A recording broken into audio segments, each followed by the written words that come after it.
अस्सलामुअलैकुम viewers, welcome to my channel. आज हम बना रहे हैं काली मिर्च गोश्त मसाला। तो वीडियो को एंड तक ज़रूर देखिएगा। अगर रेसिपी अच्छी लगे तो चैनल को सब्सक्राइब कीजिएगा, बेल आइकन के बटन को प्रेस कीजिएगा और वीडियो को लाइक कीजिएगा। चलें जी, अब हम चलते हैं अपनी रेसिपी की तरफ। काली मिर्चों का गोश्त बनाने के लिए मैंने ये गोश्त ले लिया है और ये 1 kg 1 किलो के करीब। इसके अंदर मैं डाल रही हूँ 4 मिर्चें और 1 टेबल स्पून इसके अंदर लहसुन का चला गया है और 1 टेबल स्पून ही इसके अंदर अदरक का जाएगा। अब डालेंगे हम इसके अंदर हल्दी हाफ टेबल स्पून में फिल वक्त इसके अंदर नमक डाल रही हूँ। फिर हम टेस्ट के हिसाब से इसमें ऐड कर देंगे और 1 टेबल स्पून में इसके अंदर काली मिर्ची साबुत डाल रही हूँ। और अब मैं इसके अंदर 1 कप पानी डाल के और इसको बॉईल के लिए रख दूँगी। आप अपने हिसाब से रखिएगा, जितना आपका गोश्त गले इतने में आपने उसको पानी डाल के रखना है। मिक्स करेंगे इसको अच्छे तरीके से। अब इसके अंदर हम डालेंगे प्याज। ये मैंने 2 प्याज लेके और उसको चॉप कर लिया है फाइन सा। अब ये हम इसके अंदर डाल देंगे और इसके बाद कुकर में बंद करूँगी और फिर मैं आपसे मिलूँगी 15 मिनट बाद। सीटी चलने के 15 मिनट बाद मैं इसको कुकर को बंद करूँगी। आप अपने हिसाब से कुकर को रख लीजिएगा कि कितनी देर में आपका गोश्त गलता है। ये देखिए, अब हम मसाला तैयार करेंगे। उसके लिए मैंने पैन ले लिया है और हम उस मसाले को भूनेंगे। तो मैं 3 टेबल स्पून भरकर इसके अंदर डाल रही हूँ सूखा धनिया। ये साबुत सूखा धनिया है और फिर हम इसको पीस लेंगे।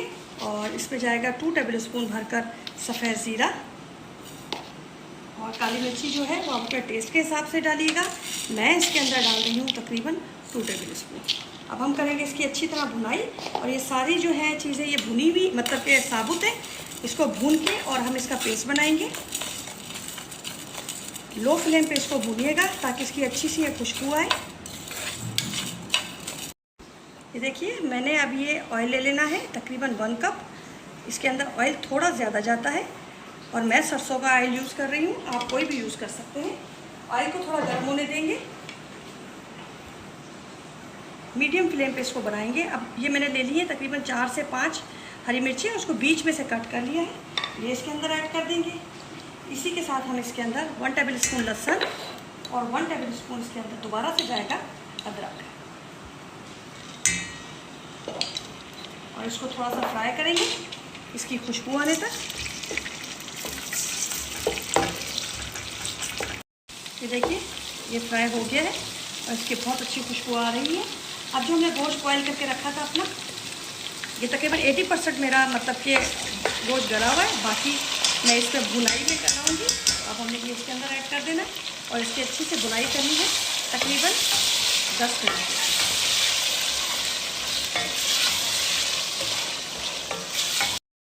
ये देखिए, इसको भुनाई करते हुए मुझे 10 मिनट हो चुके हैं। देखिए माशाल्लाह इसका कलर कितना अच्छा आ रहा है। अब हम इस स्टेज पे आके इसके अंदर डालेंगे अपना दही। ये मैंने 1 कप दही लिया है और ये इसके अंदर ऐड कर देंगे। मिक्स करेंगे इसको अच्छे तरीके से और फ्लेम को मीडियम कर देंगे ताकि हमारा दही जो है वो फटे ना। और मैं इसको ढककर पकाऊंगी तकरीबन 10 मिनट के लिए या फिर जब तक दही का पानी खुश्क हो जाए। ये देखिए, जो हमने मसाला भुना था उसको मैंने पीस लिया। अब मैं इसके अंदर फिर से हाफ टेबल स्पून नमक डाल रही हूँ। आप अपने टेस्ट के हिसाब से डालिएगा और टेस्ट कर लीजिएगा। हाफ टेबल स्पून हमने पहले भी डाला था। ये हाफ टेबल स्पून मैं इसके अंदर सफ़ेद मिर्चें डाल रही हूँ, ये मैंने कूट ली है। और 1 टेबल स्पून मैं इसके अंदर मैगी पाउडर डाल रही हूँ। हाफ टेबल स्पून मैं इसके अंदर अजीनोमोटो डाल रही हूँ और इन सबको मिक्स करेंगे। ये देखिए, दही हमारा पानी ड्राई कर रहा है। ये देखिए माशाल्लाह से। इसी के साथ हमने जो अपना मसाला बना के रखा है वो इसके अंदर हम ऐड कर देंगे और इसको मिक्स करेंगे अच्छे तरीके से।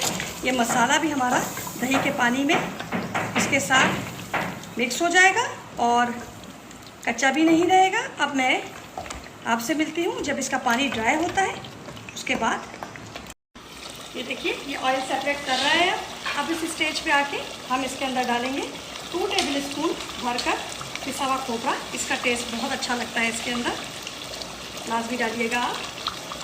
और इसके अंदर डालेंगे हाफ टेबल स्पून गरम मसाला पिसा हुआ।